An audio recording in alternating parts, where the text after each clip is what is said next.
Assalamualaikum warahmatullahi wabarakatuh. Perkenalkan, saya Nur Asna dengan NIM 2012. Di sini saya akan mempresentasikan hasil diskusi kami dari kelompok 2 untuk memenuhi tugas mata kuliah metode perencanaan pendidikan yang dosen pengampunya Ibu Anissa dan Ibu Nikmah Hayati. Di sini pertama kita akan membahas. Di sini saya akan membahas mengenai pengertian proyeksi siswa atau apakah itu proyeksi siswa. Sebelum kita mengetahui apakah itu proyeksi siswa, kita terlebih dahulu akan mengetahui apa itu proyeksi.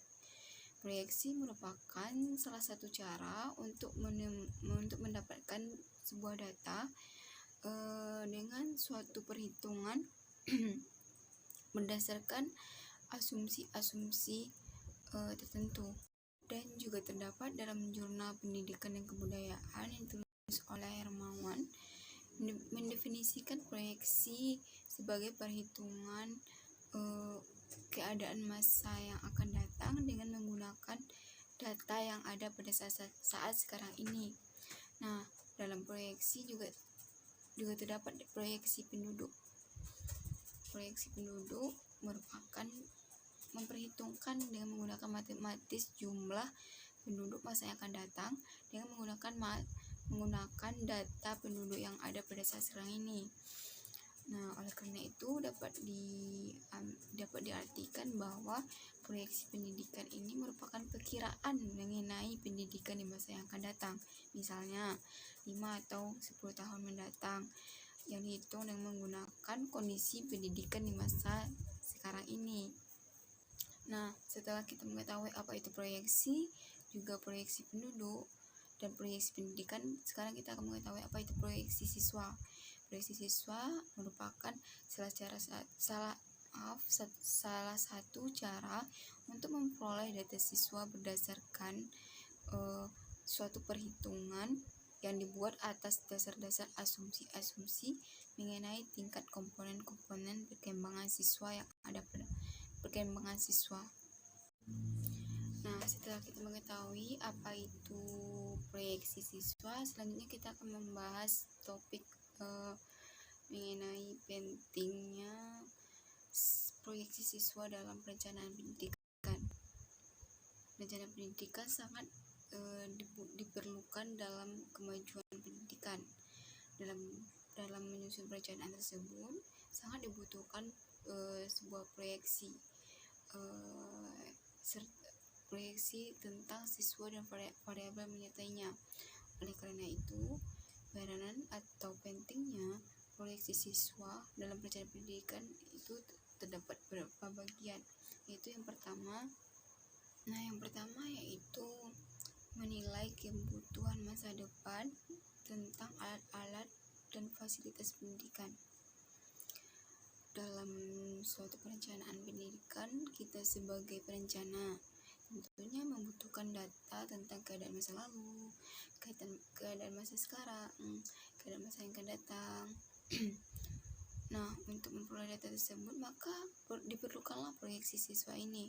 Dengan mengetahui data tersebut, maka kita sebagai perencana dapat menilai serta menentukan, bahkan dapat memperhitungkan apa saja kebutuhan yang dibutuhkan atau yang diperlukan untuk masa sekarang, masa yang akan datang, yang berpedoman pada masa lalu, seperti fasilitas sarana dan prasarana.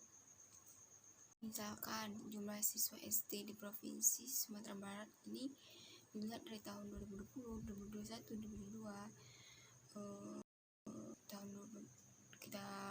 kita ketahui dari setiap tahunnya. Tahun 2022 misalnya jumlah siswa sebanyak 3.400.000 orang gitu kan.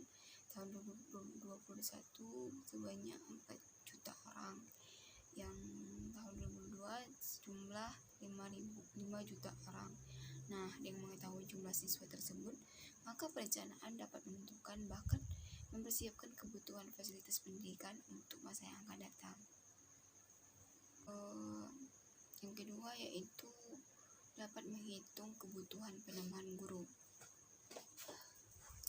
Selain untuk menentukan atau menilai kebutuhan fasilitas ikan untuk masa yang akan datang, dengan adanya proyeksi siswa ini, seorang perencana dapat memperkirakan atau menghitung jumlah guru yang dibutuhkan untuk masa yang akan datang sesuai dengan jumlah pertumbuhan dari siswa tersebut. Misalnya, jika dilihat dari masa lalu, sekarang sampai masa depan, jika ditemukan pertumbuhan siswa setiap tahunnya, maka tentunya diperlukan penambahan guru. Karena tidaklah efektif jika setiap tahun pertumbuhan siswa bertambah, namun jumlah guru tidak diberikan penambahan. Nah, yang ketiga yaitu memperkirakan alokasi anggaran untuk pendidikan. Nah, peranan proyeksi siswa yang ketiga ini yaitu dapat memperkirakan alokasi anggaran untuk pendidikan. Nah, apabila seorang perencana sudah dapat mengetahui jumlah siswa untuk masa yang akan datang, maka perencana juga harus dapat menentukan atau memperkirakan berapa alokasi pendanaan atau anggaran yang diperlukan dalam menunjang proses pendidikan untuk masa depan. Misalnya, alokasi dana atau anggaran yang dibutuhkan untuk menyediakan kebutuhan fasilitas sarana pendidikan atau dalam hal pengajian guru atau tenaga pendidik. Nah, peranan atau pentingnya proyeksi yang siswa yang keempat yaitu memperkirakan proses besar tenaga kerja. Peranan proyeksi siswa di sini adalah dalam rangka memperkirakan perspektif ini, yang mana dengan adanya data siswa dari tahun ke tahun dapat mempermudah perencana dalam pengendalian pasar tenaga kerja. Hal ini disebabkan karena kurang seimbangnya jumlah lulusan dengan jumlah lapangan pekerjaan yang sehingga ini perlu dilakukan perencanaan agar dampak dari permasalahan tersebut dapat teratasi, sehingga jumlah lulusan dapat seimbang dengan jumlah lapangan pekerjaan yang tersedia, sehingga dampak dari pengangguran dapat teratasi. Topik selanjutnya yaitu proyeksi siswa dengan pendekatan pertumbuhan jumlah siswa di sekolah. Nah, untuk memperoleh data siswa pada beberapa tahun yang akan datang, dapat dilakukan dengan memproyeksikan keadaan siswa sekarang dan memperhatikan kecenderungan pertumbuhan siswa masa lalu berdasarkan asumsi tertentu. Nah, terdapat beberapa langkah-langkah proyeksi siswa dengan cara yang berikut ini. Pertama itu dengan menggunakan mencari data jumlah murid pada masa lalu. Yang pertama yaitu mencari data jumlah murid pada masa lalu untuk beberapa tahun terakhir. Contohnya, diperolehnya data murid sekolah dasar pada suatu daerah A sebagai berikut. Yang pertama, tahun 2019 terdapat 3.190.000 orang, dan tahun 2020 terdapat 4.400.000 orang, dan tahun 2021 terdapat 4.600.000 orang. Nah, langkah yang kedua yaitu angka rata-rata pertumbuhan murid per tahun. Nah, apabila datanya seperti pada langkah pertama, maka cara mencari rata-rata pertumbuhan tersebut adalah dengan menghitung persentase pertumbuhan untuk setiap tahunnya dalam periode tersebut. Kemudian contohnya sudah terlihat dan dipaparkan di PPT. Contoh yang pertama yaitu pertumbuhan murid tahun 2019 sampai tahun 2019 dan tahun 2020. Maka pertumbuhan murid tahun 2019 ini berjumlah 4.400.000 orang, dan pertumbuhan pada tahun 2020 ini 3.190.000. Maka dikurangi dengan pertumbuhan murid pada tahun 2020, jadi dibagi dengan pertumbuhan murid tahun 2020. Ini 4.400.000 dikurang 3.190.000 dibagi dengan 3.190.000. Jadi hasilnya yaitu 0,383, atau dijadikan presentasi dijadikan persen menjadi 3,83%. Nah, yang kedua, pertumbuhan murid tahun 2020 dan 20 sama pertumbuhan murid tahun 2021 itu 4.600.400.000, maka hasilnya itu 0,045. Kalau dipersenkan menjadi 4,5%.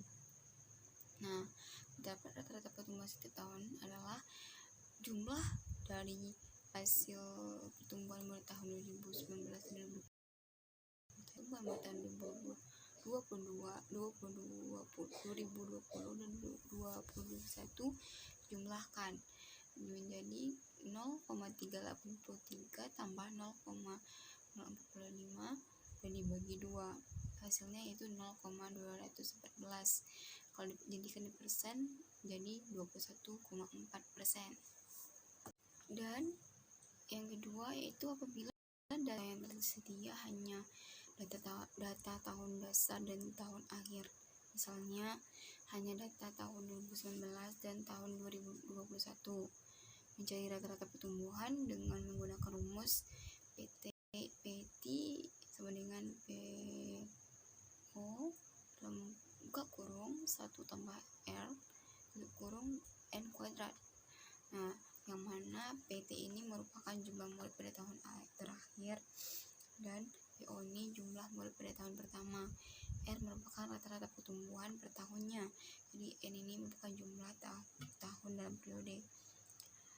Dari contoh tersebut, maka murid 2021 dari contoh di atas tersebut, maka murid 2021 sama dengan murid 2019 buka kurung 1 tambah R dikuadratkan, atau jumlah murid pertumbuhan murid 2021 itu sejumlah 4.600.000 sama dengan pertumbuhan murid pada tahun 2019 ini yaitu 3.190 buka kurung 1 tambah R dikuadratkan, jadi 4.600 ini dibagi menjadi 3.190.000 sama dengan 1 tambah R dikuadratkan, maka hasilnya itu hasil dari 4.600.000 dibagi 3.190.000 berjumlah 1,4465. Ini sama dengan 1 tambah R kuadratkan, jadi gunakan logaritma, berarti logaritma 1,4465 dan log 1 tambah R dikuadratkan ini sama dengan log A B kuadrat sama dengan B log A.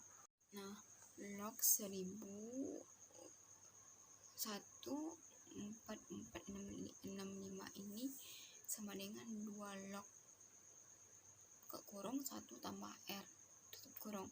Jadi hasil dari log 1,4465 ini berjumlah 0,1603 sama dengan 2 log buka kurung 1 tambah R.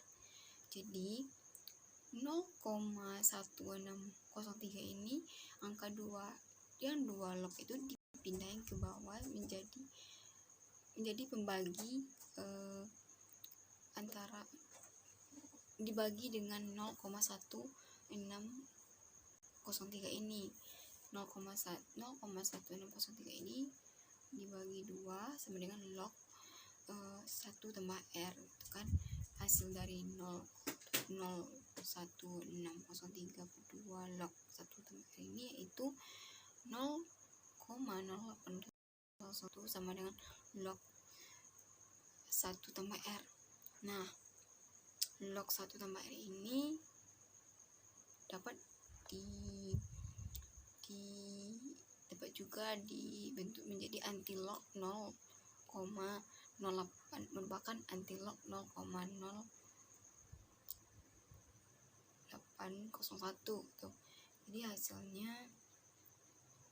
hasil dari anti-lock 0,0801 ini itu 1,20025 sama dengan 1 tambah R kurungnya dibuka.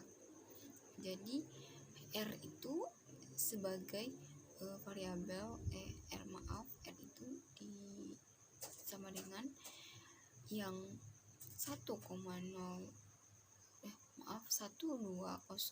itu dipindahin ke posisi kanan. Jadi yang angka 1 ini pindah posisi, jadi tandanya menjadi kurang. Jadi mendapatkan hasilnya R-nya yaitu 1,2025 dikurang 1 yaitu 0,2025 atau dipersenkan menjadi 20,25%. Nah, langkah yang ketiga yaitu melakukan proyeksi murid. Nah, apabila ditanya berapakah jumlah murid tahun 2028 itu kan kita belum dapat memprediksinya gitu kan. Dengan cara ini kita dapat menyelesaikannya dengan rumus yang sama untuk mencari rata-rata pertumbuhan per tahunnya, yaitu PT sama dengan PO ke kurung 1 tambah R tutup kurung dikuadratkan N dikuadratkan. Dari data di atas dapat diketahui bahwa PT-nya itu merupakan murid tahun 2028 dan PO-nya murid tahun 2021. Jadi P 2028 sama dengan P 2021 1 tambah R 7, N-nya 7 dikuadratkan. Nah, P 2028 ini sama dengan jumlah pertumbuhan pada penduduk pertumbuhan 2021 gitu. Jadi sejumlah 4.600.000 dan ke kurung 1 tambah 0,2025. Kenapa 0,2025? Karena R-nya sudah diketahui hasilnya dari sebelumnya. Jadi di pangkat 7 kalau dirubah lognya, jadi maka akan berubah juga kuadratnya, tidak akan berbentuk kuadrat lagi gitu. Jadi log P 2028 sama dengan log 4.600.000 tambah log 1 tambah 0,2025 tutup kurung 7 kali 7. Log P 2028 ini sama dengan log 4.600.000 tambah 7 angka 7 yang setelah kurang itu akan dipindahin ke depan setelah penambahan, yaitu 7 log 1 setelah buka kurung menjadi 7 log 1,2025. Log P 2028 ini sama dengan 6,6627 tambah 7 dikali 0,8000. Jadi log P 2008 itu 6,6627 tambah 0,56. Kenapa hasilnya 0,56? Karena 7 kali 0,8000 itu hasilnya itu 0,56. Nah, log P 2008 ini sama dengan 7,2227. Nah, apabila di perolehan anti lognya yaitu P 2008 yaitu 16.699.367. Jadi pertumbuhan pada 2028 ini di log pertumbuhan pada tahun 2008 itu sama dengan 7,2227. Jadi kalau dibagi dari anti log itu pertumbuhan pada tahun 2008 masa yang akan datang 2028, yaitu 16.699.367. Nah, jadi jumlah murid pada tahun 2008 ini yaitu 16.699.367 orang. Cara memproyeksikannya murid seperti di atas tersebut dengan ekstrapolasi. Di samping itu juga terdapat cara memproyeksi yang disebut interpolasi, yaitu memperkirakan data antar dua titik waktu. Misalnya, sekianlah pembahasan materi yang dapat saya sampaikan. Apabila ada kekurangan dan kesalahan dan kekhilafan kata yang saya sampaikan, mohon dimaafkan. Wabillahi taufiq wal hidayah. Assalamualaikum warahmatullahi wabarakatuh.